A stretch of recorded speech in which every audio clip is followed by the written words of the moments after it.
La France touche le fond. La situation est vraiment catastrophique. Je le sais que je le dis dans beaucoup de vidéos actuellement, mais qu'est-ce que vous voulez? La situation de notre pays est absolument catastrophique. Nous allons prochainement devenir la Grèce. Nous allons très prochainement être mis sous tutelle. Oh, peut-être une tutelle qui ne dira pas son nom, mais je peux vous garantir que très prochainement, les ordres du Premier ministre, ils lui seront donnés directement par Bruxelles et le FMI. Bonjour et bienvenue dans cette nouvelle vidéo de DME en direct. Comme toujours, si vous n'êtes pas abonné, je vous suggère de le faire et de cliquer sur la cloche pour être prévenu lorsque je sors une nouvelle vidéo. Et si vous voulez aider la chaîne, eh bien sur l'onglet boutique que ça se passe, mais je vous en parle tout à l'heure. La situation est catastrophique. Ce soir, je vais vous faire une vidéo sur les premiers qui vont payer et je vous annonce tout de suite que ceux qui sont à la retraite ou ceux qui espèrent un jour toucher une retraite, c'est peut-être votre cas, eh bien, vont être les premiers à payer extrêmement cher. Et juste après, c'est ceux qui sont malades ou ceux qui espèrent un jour avoir une sécurité sociale qui les prenne en charge en cas de maladie. Mais ça, je vous en parle sur ma chaîne principale ce soir. Là, ce que j'aimerais vous montrer, c'est d'une part que la situation est extrêmement grave, et maintenant, c'est plus que moi qui parle d'une situation à la grecque. Ça y est, c'est devenu mainstream. Je vous en parle, moi, depuis plusieurs mois, sur le fait qu'on va arriver progressivement dans une situation à la grecque. Je vous en parle depuis mars-avril, depuis que Bruno Le Maire a été obligé de reconnaître qu'il avait fait des petites erreurs de calcul. Je vous dis qu'on va progressivement aller dans une situation à la grecque. Maintenant, vous avez des économistes très sérieux qui en parlent aussi dans les médias mainstream. Et mieux que tout, vous avez aussi des membres du gouvernement, des ministres qui disent ouvertement, on est dans une situation à la grecque. On est dans une situation gravissime. Donc j'aimerais vous montrer ça pour vous montrer que je ne suis pas le seul à le dire et que vraiment, vraiment, vraiment, on va droit dans le mur et le mur est maintenant juste devant nous. Mais ce qui me terrifie le plus, c'est qu'en fait, les solutions avancées par les ministres, par le Premier ministre, par le ministre de l'économie, etc., ce sont des vieilles solutions. En fait, ils ne cherchent pas de vraies solutions, ils vont nous refaire exactement ce que l'on fait depuis 40 ans. C'est-à-dire que ils refont très précisément ce que l'on fait depuis 40 ans et qui nous a amenés dans le mur en espérant une sorte de miracle. Je ne sais pas, que cette fois-ci ça marche ou alors que le mur disparaisse. Eh ben non, le mur ne va pas disparaître et c'est nous, c'est vous qui allons le prendre, mais en pleine face. Je vais vous montrer ce que j'ai dégoté, 4-5 petites interventions, vous verrez.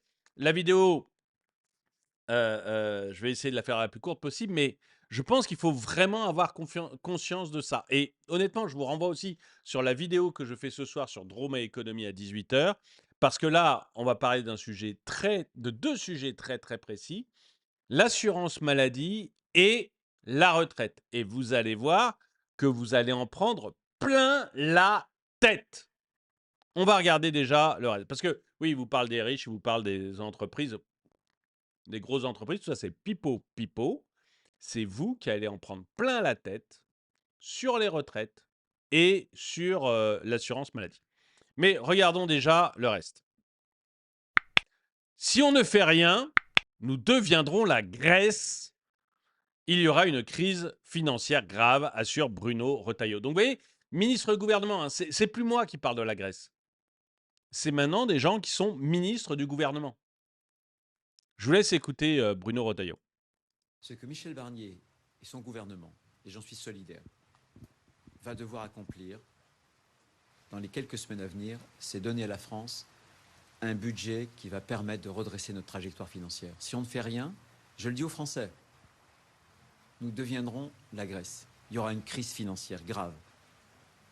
Qu'est-ce qui s'est passé en Grèce après la crise financière? La seule chose positive que je vois là-dedans, parce qu'il faut essayer de sortir le positif, la seule chose positive que je vois là-dedans, c'est que pendant des mois et des mois, on a eu des gouvernements qui ont nié le réel. On a eu un Bruno Le Maire qui nous disait qu'il avait sauvé l'économie française, qu'il était en train de réindustrialiser, que tout allait bien. On a un Bruno Le Maire qui nous annonçait qu'à 5,1% de déficit, c'était pas bien grave, qu'il allait résoudre le problème. On a eu un Mozart de la finance qui nous disait que tout allait bien en France. Ça y est, on a eu à la passation de pouvoir, j'ai pas rêvé, on a eu un ministre de l'économie qui a félicité Bruno Le Maire pour son bilan, en disant qu'il était fier qu'il avait de la chance, pardon, d'avoir un bilan aussi exceptionnel. En une semaine, on est passé du bilan exceptionnel de Bruno Le Maire à la France est dans une situation à la grecque. Le seul truc positif que je vois là-dedans, c'est qu'après des mois, des années de déni, on a des hommes politiques qui, au moins, maintenant, acceptent de voir le réel. C'est déjà énorme. C'est déjà absolument énorme. Financière. Il y a une baisse de salaire, une baisse de pouvoir d'achat. Excusez-moi. Après la crise financière. Il y a une baisse de salaire. Il y aura une crise financière grave. Qu'est-ce qui s'est passé en Grèce après la crise financière? Il y a une baisse de salaire, une baisse de pouvoir d'achat, une réduction qui a été jusqu'à 40% des retraites. Est-ce qu'on veut ça en France? Non. Alors, il faut faire des économies. Moi, comme homme de droite, et vous connaissez mes convictions, je veux que la mesure, précisément, du redressement budgétaire porte prioritairement sur la baisse des dépenses. Si on veut maîtriser la dette... Mais vous allez voir que le problème, c'est qu'actuellement, la baisse des dépenses qui est envisagée par le gouvernement, c'est vous donner moins de retraite. C'est vous donner moins en sécurité sociale. C'est pas une baisse de dépenses du train de vie de l'État. Ça, niette. Niette. On a 41 ministres, dont 25 ne servent absolument à rien. Et je pèse mes mots. 25 ministres ne servent absolument à rien. Parce que dans des pays comparables à nôtre, on arrive à 15 ministres et on s'en sort très bien. Et que, si vous voulez mon avis, avoir 10 ministres suffirait largement. Mais nous, on a 41 ministres. Donc, les baisses de dépenses, c'est plutôt des sous-sous qu'on va arrêter de vous donner. Vous voyez, des retraités. Enfin bon. Confère ma vidéo de ce soir sur Droma Economy. On doit agir, bien entendu, sur le budget, freiner la dépense, mais aussi accélérer la croissance. Ce que Michel Barnier et son gouvernement... Voilà, donc il veut freiner les dépenses, accélérer la croissance. On va regarder très rapidement. Jacques Delors, l'euro nous apportera la paix, la prospérité, la compétitivité et, rien que pour la France, se traduira par la création de millions d'emplois. Il faudrait la ruine pour que les fanatiques de l'UE dégagent. C'est pas...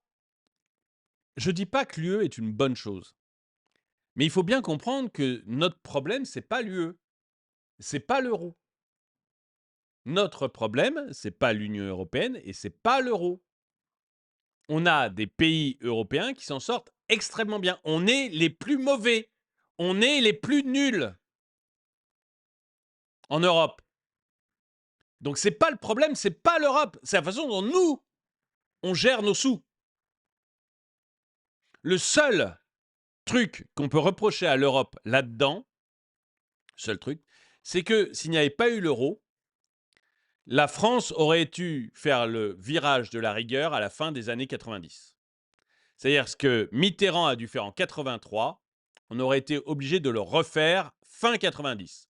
Et on a pu ne pas le faire uniquement grâce à l'euro parce qu'on était protégé par l'Allemagne. Aujourd'hui, on est allé au bout du bout du bout du bout du bout du bout. C'est terminé. Mais voilà, le seul véritable problème que l'on a eu, il faut être clair là-dessus, hein, le seul véritable problème que l'on a eu financièrement, je parle financièrement à cause de l'Europe, c'est que l'euro nous a permis de déconner beaucoup plus longtemps que ce qu'on aurait pu faire tout seul. C'est tout. Mais c'est nous les responsables, c'est nous qui avons déconné.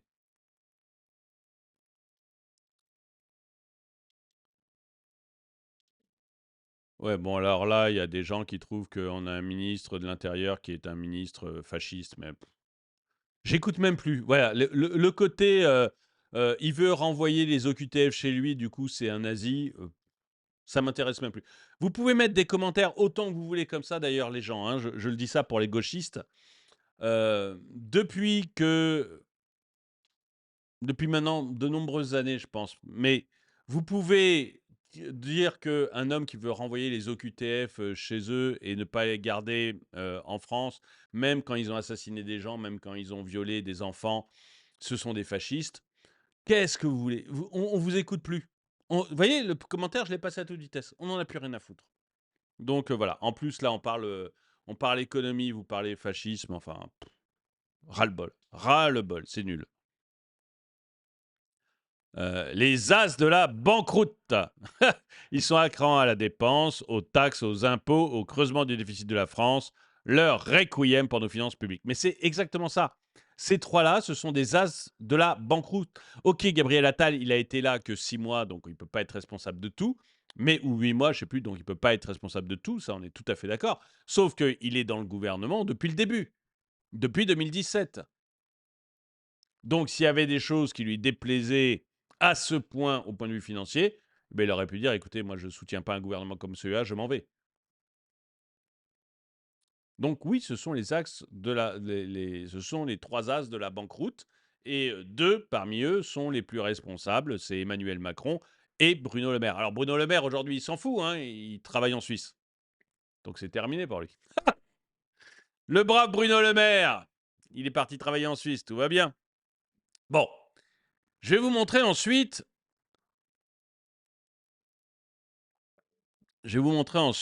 un économiste. Donc là, vous avez quand même un homme politique de premier plan, hein, il est quasiment vice-premier ministre, ce homme-là maintenant, qui vous dit on est dans une situation à la grecque.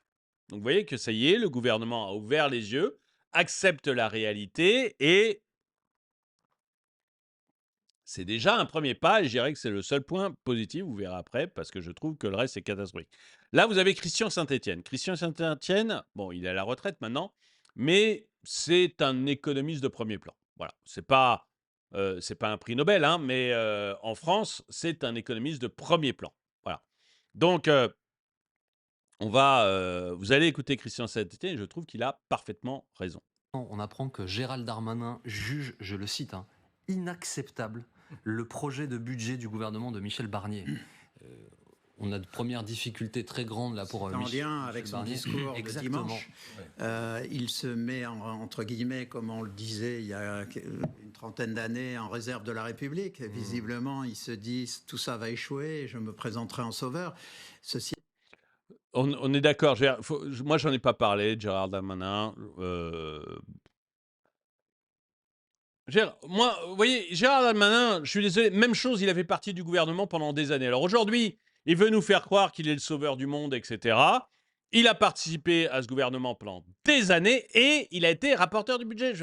Enfin, il faut mettre les choses au point. Avant d'être ministre des Finances, avant d'être ministre, pardon, de l'Intérieur, il s'est occupé des finances de la France. Donc, je veux bien maintenant qu'ils nous disent que lui aurait la solution et que ceci, cela. Il s'en est occupé.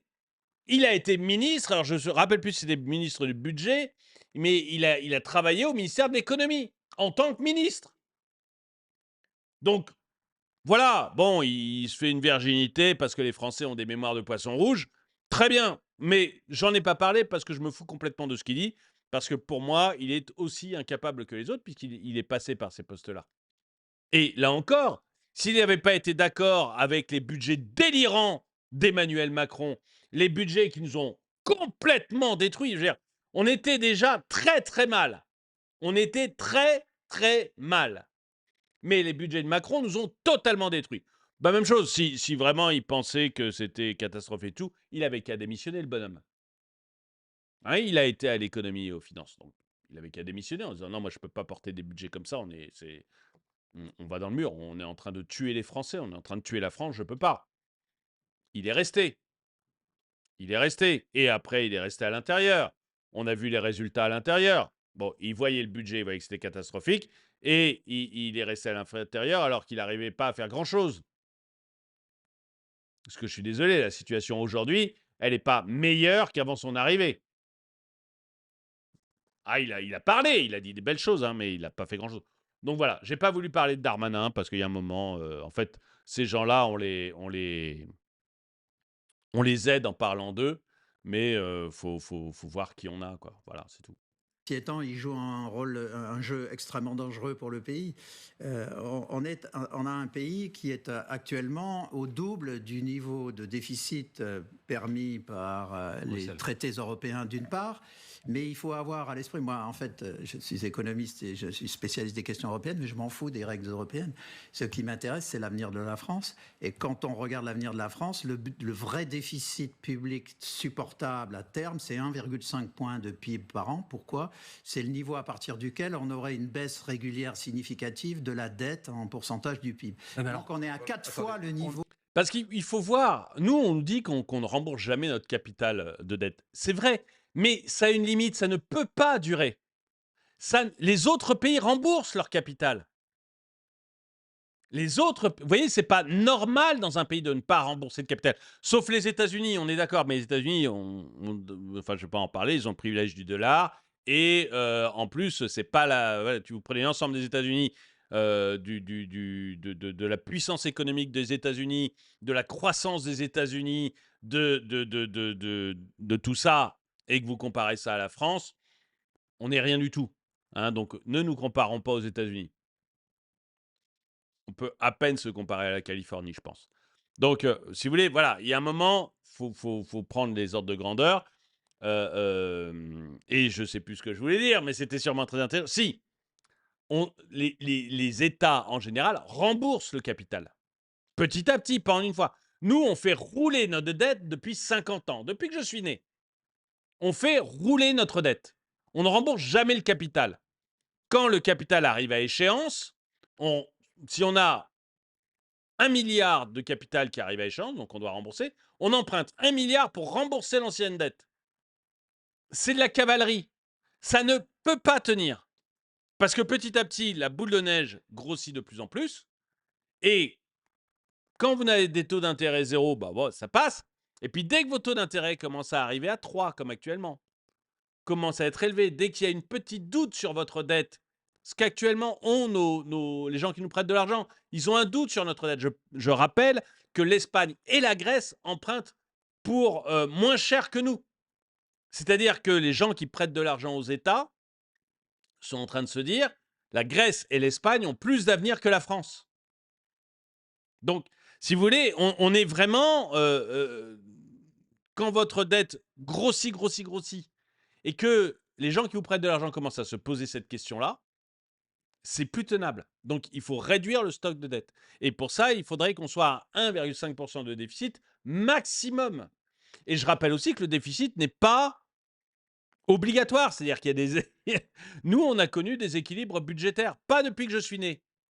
Mais dans les années précédentes, on a connu des équilibres budgétaires, des moments où l'État ne dépensait pas plus que ce qu'il gagnait.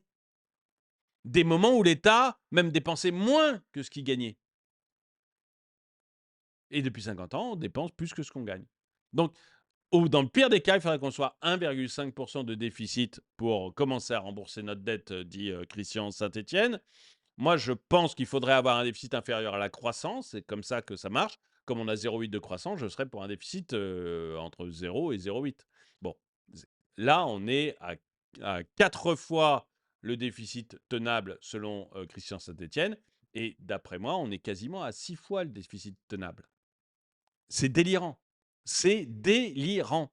On est à des milliards de kilomètres de cet objectif aujourd'hui, monsieur oui, Saint-Etienne. Mais ça suppose, pour atteindre durablement ce niveau de 1,5, ça suppose des réformes de structure.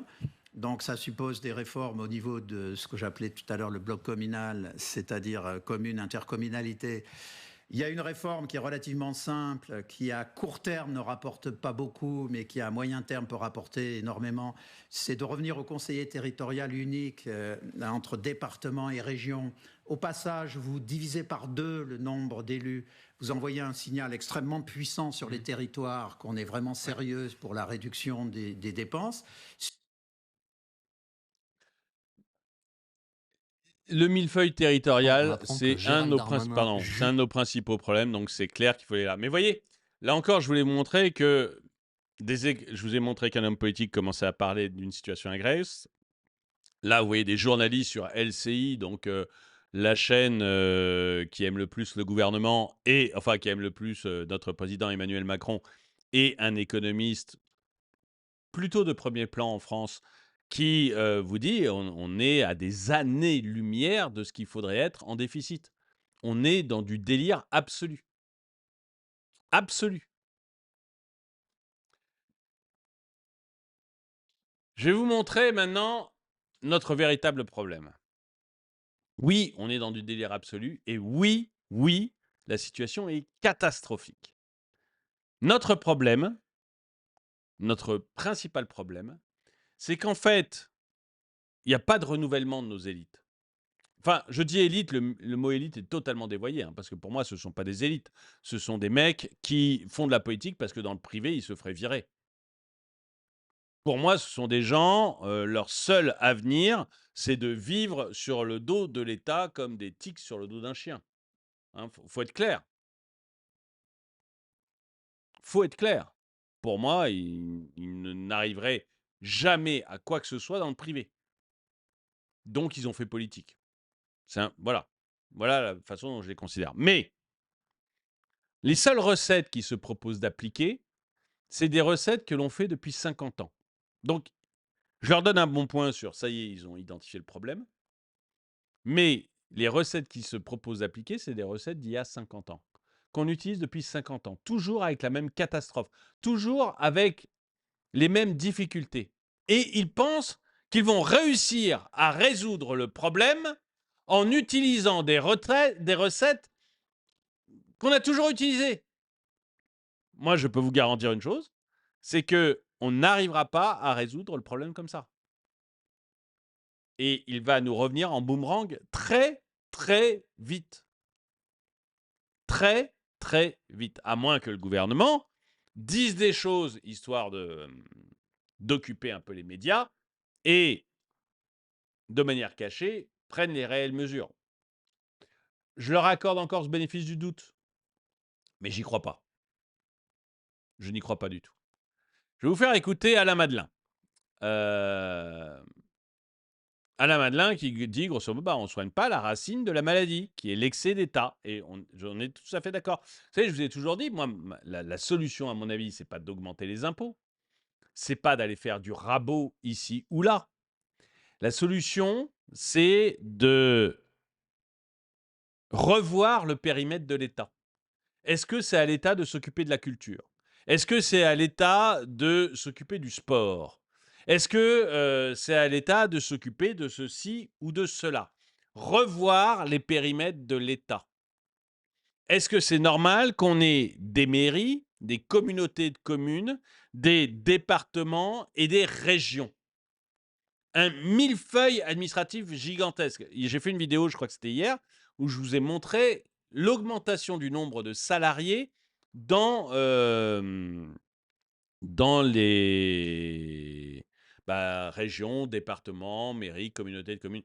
C'est mais gigantesque. C'est beaucoup plus que dans l'État, beaucoup plus que partout ailleurs. C'est absolument gigantesque. Est-ce qu'on a besoin de tous ces échelons? De tous ces personnes? Alors, oui, je sais, dans les commentaires, on va me dire: «Ah mais le département, il s'occupe des collèges ou il s'occupe de lycées», je ne me rappelle plus. Bah oui, mais pourquoi c'est pas la région? Et à la limite, pourquoi c'est pas la commune?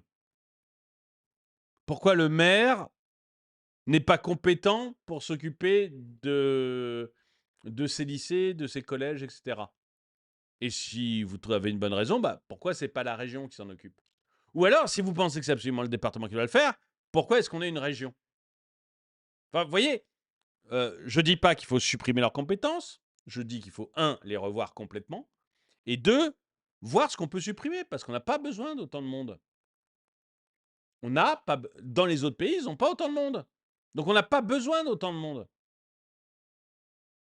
Il y a un moment, il faut peut-être simplifier. Donc la solution, ce n'est pas d'aller augmenter les impôts, ce n'est pas d'aller faire du rabot ici ou là. La solution, c'est afuera. Voilà. Afuera. On dégage.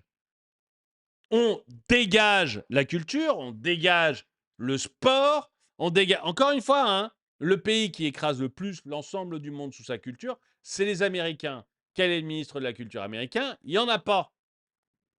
Le pays qui a le plus de médailles aux Jeux Olympiques, c'est les États-Unis.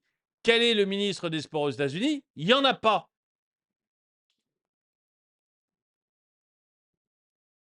Donc, on dégage. Tout ça, ça ne sert à rien, si ce n'est à subventionner les copains. Je vous garantis, pour ceux qui regardent le foot, parce que l'autre jour, je disais, il ne faut pas subventionner les associations, et puis j'ai eu un commentaire, ah, les associations de foot. Mais je vous garantis que les associations de foot auront de l'argent donné par les parents, donné par les fans de foot, etc. Ils donneront de l'argent, peut-être même par des gros mécènes qui paieront. Moi, je me souviens, quand je faisais du rugby, nos maillots, c'était des maillots Société Générale.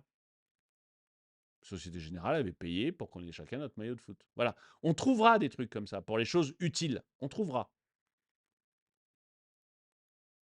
Et je vous garantis qu'il n'y a pas besoin d'un ministre des Sports pour qu'il y ait une Ligue 1, une Ligue 2, une Ligue 3 et des enfants qui jouent au foot. Ça ne sert qu'à remplir les caisses de l'État. C'est tout. Ou plutôt à trouver des postes pour des copains qui vont se charger de vider les caisses de l'État. Ça ne sert qu'à ça. Donc il faut revoir totalement le périmètre. Et on va écouter Alain Madelin qui porte exactement le même discours que moi. Et ce qui m'a embêté, c'est que dans son programme, en réalité, qu'il annonçait, j'avais le sentiment qu'on recommençait comme avant. Vous savez ce que disait Einstein? Einstein disait la folie, c'est de penser qu'en recommençant les mêmes choses, on obtiendra des résultats différents. Eh bien, nous sommes devant une folie collective à nouveau.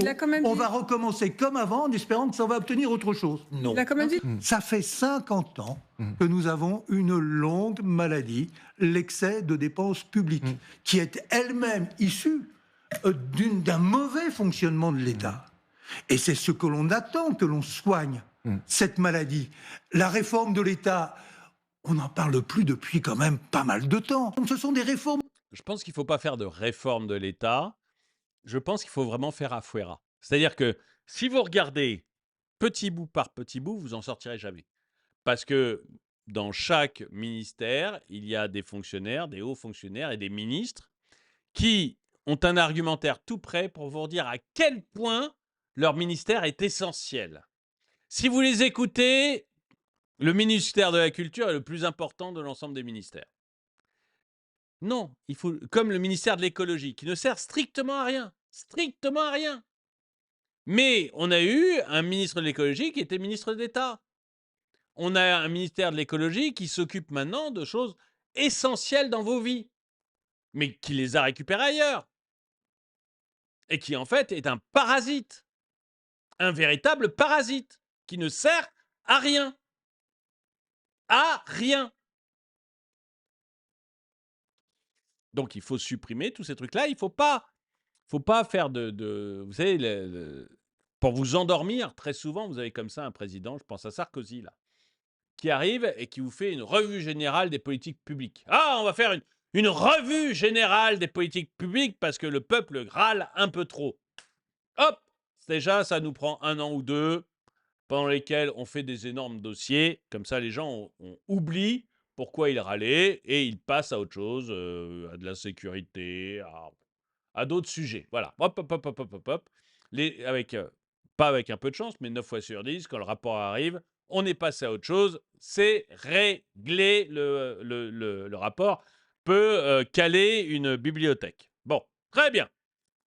Et puis, si jamais le peuple se souvient encore du rapport, eh bien, le rapport, il va dire, oh, il y a peut-être un peu trop de salariés à la mairie de Troufion sur Ardoise, dans le Cantal. On pourrait virer 3 salariés par-ci. Ah, là, il y a un petit peu, hop, on pourrait faire 4 salariés de moins par-là. On pourrait faire...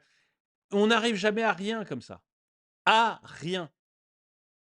C'est le périmètre de l'État, le problème. On est devenu trop habitué à ce que l'État gère tous les aspects de notre vie. Et il n'a vraiment, vraiment pas d'utilité à gérer tous les aspects de notre vie. De fond qu'il faut faire. Elles auraient dû être entreprises dans les années 80, dans les années 90, dans les années 2010. elles ne sont toujours pas entreprises. Il y a une Et réforme des maintenant, retraites. on est au pied du mur. Ces réformes, on devra les faire. Ce qui est fait là, c'est quoi? C'est un pansement sur une jambe de bois. Ah, c'est Exactement. l'urgence, surtout, hein. On ne soigne pas la racine de la maladie. La racine de la maladie, c'est l'excès d'État. Oui, mais là- Et l'excès d'État, il n'est pas possible aujourd'hui de durer avec cet excès d'État parce qu'il nous paralyse. Le vrai problème que nous avons... 41 ministres. Hein. Enfin, j'ai déjà dit en début de vidéo, mais l'Allemagne, c'est 15 ministres. Et la Suisse, c'est moins de 10 ministres. Alors, OK, par rapport à la Suisse, on a peut-être besoin d'un ministre des Affaires étrangères et un ministre des Armées. Bon. Mais c'est tout.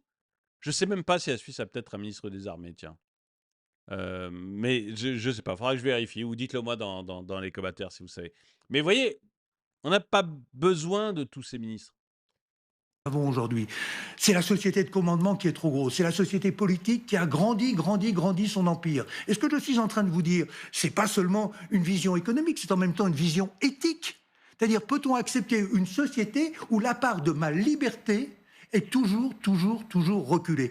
Les dépenses de l'État, c'est quoi? C'est le baromètre entre mes dépenses individuelles, celles où je suis libre de choisir, et les dépenses de l'État, où c'est les hommes politiques tout en haut qui décident pour moi. C'est important sur le plan éthique, ça. Et on a reculé sans cesse la frontière. Alors qu'aujourd'hui, dans le Nouveau Monde, c'est exactement l'inverse qu'il faut faire. Il faut rendre davantage de liberté, de responsabilité aux gens. L'amoncellement de lois, de règlements, mais c'est pas possible d'entrer dans le Nouveau Monde avec ça. Il a quand même évoqué, c'est pas tout à fait ce que vous dites, mais la nécessité de faire en sorte que le service public soit plus efficace par rapport à l'argent qu'il dépense. Pour que le service public soit plus efficace, il faut qu'il accepte la... Je ne sais pas si vous avez vu le graphique, là, 60 milliards à trouver. Là, 60 milliards à trouver, 40 milliards de réduction des dépenses publiques et 20 milliards d'augmentation des recettes. En fait, ça correspond à ce que je vous avais dit, vous avez 30 milliards par an. Donc 30 milliards 2024, 30 milliards 2000... moi, j'avais dit 30 à 40 milliards, 30 milliards 2024, 30 milliards 2025. On est effectivement à 60 milliards qu'il faut trouver. Je ne sais même pas comment c'est possible. À mon avis, on va vers des problèmes, mais tellement gigantesques. Mais tellement... Il faut se rendre compte, 60 milliards, on est presque au budget de l'éducation nationale. On entre dans des ordres de grandeur qui sont mais colossaux. Colossaux. aux gens. L'amoncellement de lois, de règlements, mais c'est pas possible d'entrer dans le Nouveau Monde avec ça. Il a quand même évoqué, c'est pas tout à fait ce que vous dites, mais la nécessité de faire en sorte que le service public soit plus efficace par rapport à l'argent qu'il dépense. Ça, moi, je l'ai entendu depuis quand? François Mitterrand? Hein, le service public doit être plus efficace par rapport à l'argent que vous payez, mesdames. Mais oui, mais continuez à payer. Nous, on vous promet qu'on va être plus efficace. Promis, juré. Promis, juré. Depuis 40 ans. Moi, je veux bien que vous y croyiez encore à ce genre de fable. Hein, d'ailleurs, vous voyez, l'efficacité est évidente dans l'éducation nationale. L'efficacité est absolument évidente dans les hôpitaux. C'est tellement merveilleux. C'est tellement un bonheur à chaque fois que... c'est tellement un bonheur à chaque fois que vous passez aux urgences. On voit l'efficacité de la dépense publique, promise depuis François Mitterrand. Pour que le service public soit plus efficace, il faut qu'il accepte la concurrence. Je suis à 100% d'accord avec ça. Vous savez, c'est ma vision, moi, de ce que doit être l'éducation nationale. Que l'État paye pour l'éducation de vos gamins, c'est une bonne chose. C'est une très bonne chose parce que, d'ailleurs, les libéraux et les libertariens comme moi le disent depuis Adam Smith. Donc vraiment, vous voyez, Adam Smith, fin du XVIIIe siècle, début du XIXe siècle. Hein. Il faut que l'une des choses que doit prendre en charge l'État, c'est l'éducation. Pourquoi? Parce que sinon les pauvres ne peuvent pas éduquer leurs enfants. S'ils ne peuvent pas éduquer les enfants, en fait, l'avenir d'un enfant pauvre, l'avenir d'un enfant de pauvre, c'est d'être pauvre, et vous finissez par désespérer la situation, la population. Et c'est comme ça que vous avez des révolutions. Donc, j'accepte d'avoir une vie difficile si je pense que mes enfants vont avoir une vie meilleure que la mienne. Et si je le pense, et s'il y a une réalité derrière ça. Donc, il faut prendre en charge l'éducation des enfants. Mais prendre en charge l'éducation des enfants, ça ne veut pas dire éducation nationale.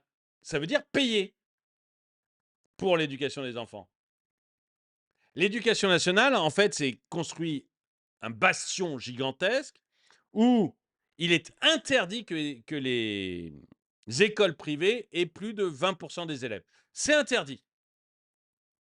Quand une école privée veut ouvrir une classe supplémentaire, on vérifie que le public représente encore 80% des élèves. Et si ce n'est pas le cas, on empêche l'école privée d'ouvrir une classe supplémentaire. Donc en fait, ils se sont construits un bastion qui fait que, allez, 60, 70, 80% peut-être des parents veulent mettre leurs enfants dans le privé, mais ils ne peuvent pas parce qu'il n'y a pas assez de place dans le privé. Et il n'y a pas assez de place dans le privé, pas parce que le privé ne veut pas ouvrir, mais parce que le public leur interdit. Eh bien, vous voyez, là, la bonne idée, ça serait de dire, écoutez, c'est très simple, toutes les écoles sont en concurrence. Toutes. Toutes. Vous voulez monter une école privée, vous avez le droit de monter une école privée. Autant que vous voulez. Moi, État, je verse, je sais pas, 1 000 € par élève. 1 000 € par élève. Vous, en tant que parent, vous avez le droit de choisir votre école. Vous n'êtes pas, si vous êtes pauvre, vous n'êtes pas cantonné à l'école de votre zone d'éducation prioritaire, dans lesquelles votre enfant passera plus de temps à éviter d'être racketté qu'à suivre les cours. Si vous êtes pauvre, vous pouvez mettre votre enfant dans l'école que vous voulez. N'importe où. N'importe où. Moi, État, je paierai.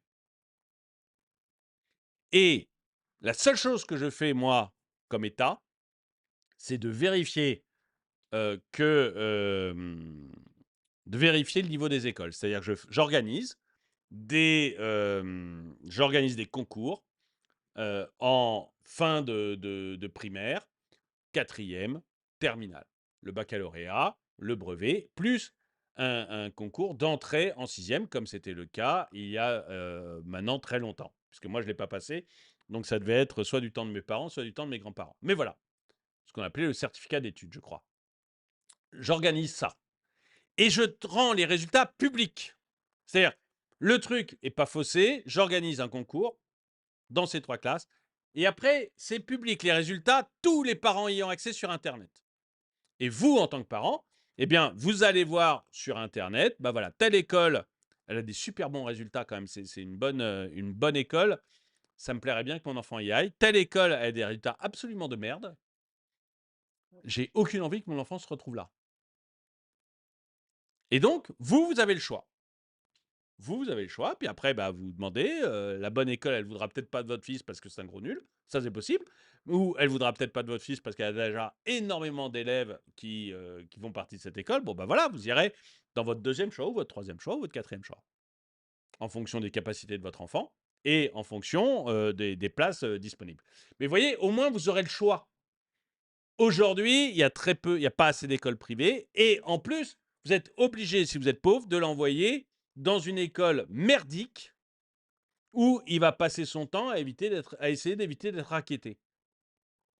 Et si votre enfant vient vous voir en disant papa, maman, il y a du racket à l'école et il y a des enfants qui se baladent avec des couteaux et le professeur en classe, il ne peut pas faire cours parce que pendant 50 minutes, il demande aux autres d'arrêter d'hurler, et que quand il le demande un peu fort, bah, les autres viennent pour taper sur le professeur. Quand votre enfant vient vous raconter ça, ben vous ne pouvez rien faire. Ben non, parce que vous ne pouvez pas le changer d'école. Parce que l'État a décidé à votre place que votre enfant devait aller dans telle ou telle école.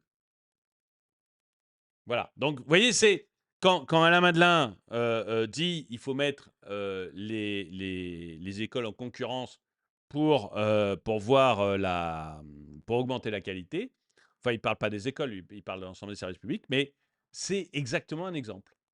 C'est un exemple. On met de la concurrence. Comme ça, bah voilà. Et puis, les écoles de merde, bah, elles disparaîtront, mais je m'en fous, moi.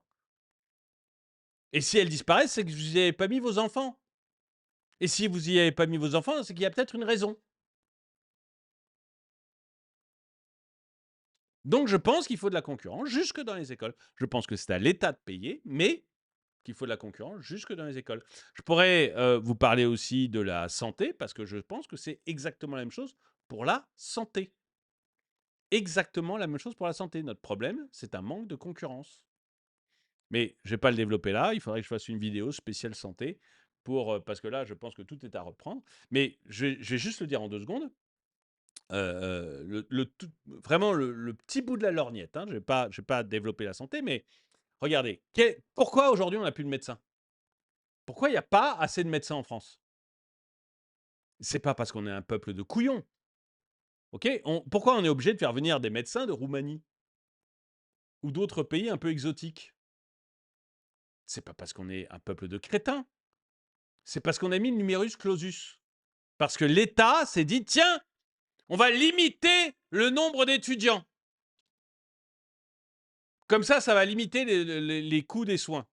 C'était totalement débile, mais c'est comme ça, hein, le début du numerus clausus, c'est ça.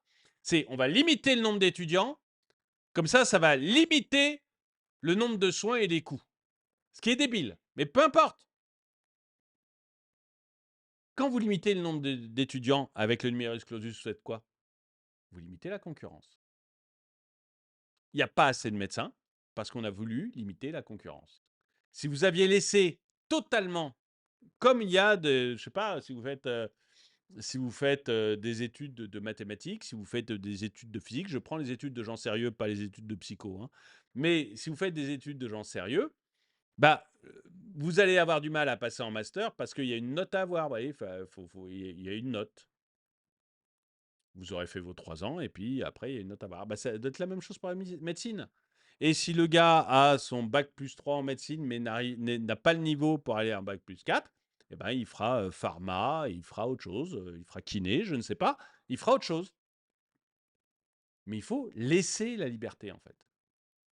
Il faut laisser la liberté, comme ça vous aurez assez de médecins. Alors, l'autre problème, après, c'est que vos médecins, vous les payez 25 € remboursés par la Sécu, et que c'est la Sécu qui décide, encore un gros problème, vous voyez, de mise en concurrence. Vous avez un énorme organisme, la Sécu, qui a décidé que votre médecin, où qu'il soit, bon ou mauvais, complètement raté à côté de la plaque et désagréable, ou absolument génial, il toucherait 25 €. Bon, bah, très bien. Mais ça ne va pas dans le sens de la concurrence, ça ne va pas dans le sens d'aider les meilleurs et de dégager les moins bons. Donc voilà, il faut encore une fois, évidemment, j'ai conscience que je ne suis pas allé au bout de la médecine et que ça va beaucoup plus loin. On pourrait parler des hôpitaux, on pourrait parler de la Sécu de manière plus générale, etc. Mais il faudrait que je fasse une vidéo là-dessus, donc on ne va pas y aller. Mais je trouve parfois un dessin, vous savez, vaut mieux qu'un long discours, mais je trouve qu'on est vraiment là. On devrait certes boucher les trous, mais le plus simple et le plus rapide, c'est d'ajouter encore de l'eau. Je pense que c'est exactement ça le gouvernement, mais le nôtre actuel, mais tous depuis 50 ans. Depuis 50 ans, c'est ça. On pourrait boucher les trous, ça serait beaucoup plus efficace, mais le plus simple et le plus rapide, c'est d'ajouter encore de l'eau. Dites-moi ce que vous en pensez dans les commentaires. Et dites-moi si vous êtes d'accord avec moi, qu'au moins il y a une bonne nouvelle, c'est que le gouvernement accepte maintenant la réalité, ce qui n'était pas le cas il y a encore 15 jours, hein. Je vous rappelle qu'il y a une semaine, on vantait encore les mérites de Bruno Le Maire. Là, au moins, le gouvernement accepte la réalité, donc c'est au moins une bonne nouvelle. Mais est-ce que vous êtes aussi d'accord avec moi que les solutions qu'il essaye d'apporter, ce sont des vieilles solutions et on aura exactement les mêmes résultats que ce que l'on a depuis 50 ans. Et d'ailleurs, ça ne m'étonne pas avec Michel Barnier, puisque lui est en poste depuis 50 ans, hein. Je crois qu'il a commencé sa carrière politique 1 ou 2 ans après ma naissance. Et il a voyagé, il a vécu toute cette période, voilà. Donc qu'il ait les mêmes idées que celles que l'on avait il y a 50 ans, ce n'est pas forcément étonnant. Et enfin, dites-moi si vous pensez que tout cela va réussir et si c'est moi qui est pessimiste ou si on va finir par toucher le fond et se retrouver avec le FMI et une troïka comme la Grèce qui vient gérer nos comptes à notre place. Dites-moi ce que vous en pensez dans les commentaires.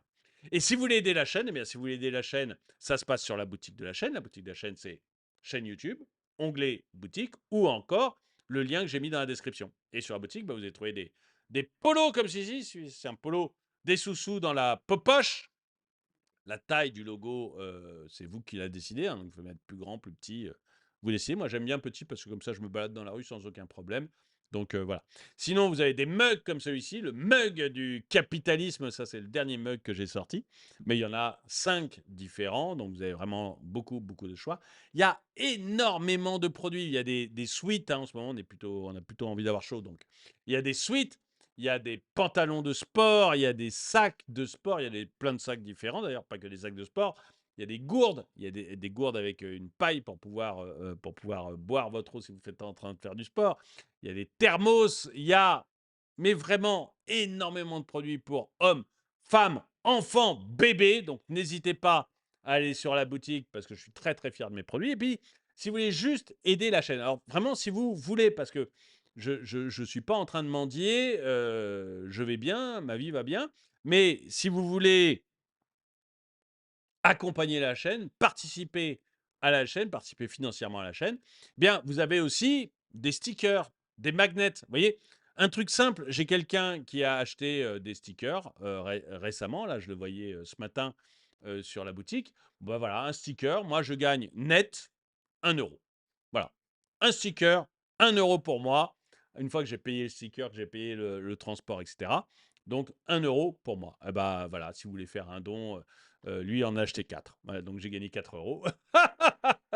Mais voilà, si vous voulez faire un petit don, pas grand-chose, mais vous voulez participer à la chaîne, un sticker, un magnet, un dessous de verre. Tenez, celui-ci, c'est un dessous de verre. Il est un peu sale parce que je mets ma tasse dessus, mais c'est un dessous de verre.